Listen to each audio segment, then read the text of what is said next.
We had a woodpecker fly into one of our windows, and from all appearances, it looked like it died.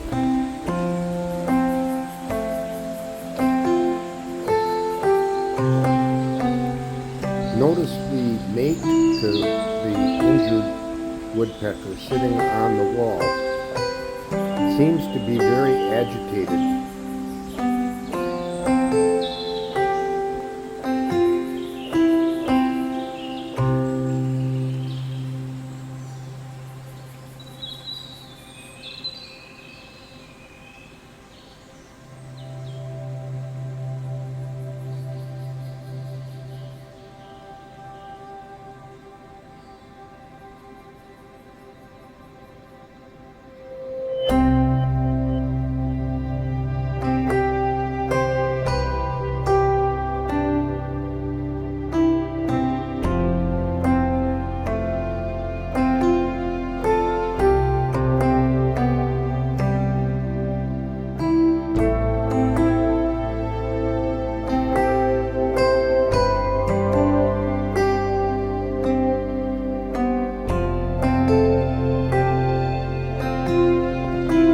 So with no response from the injured bird, the mate finally flies away and lands in a tree a ways away.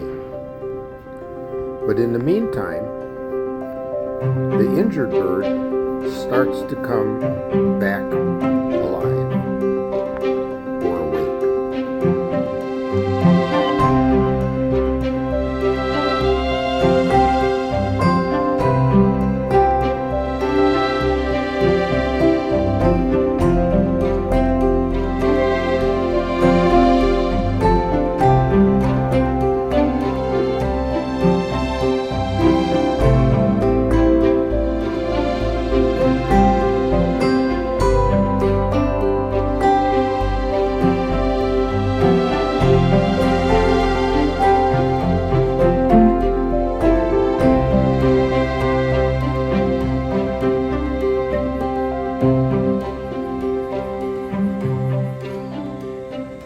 The injured bird eventually recovered and flew away.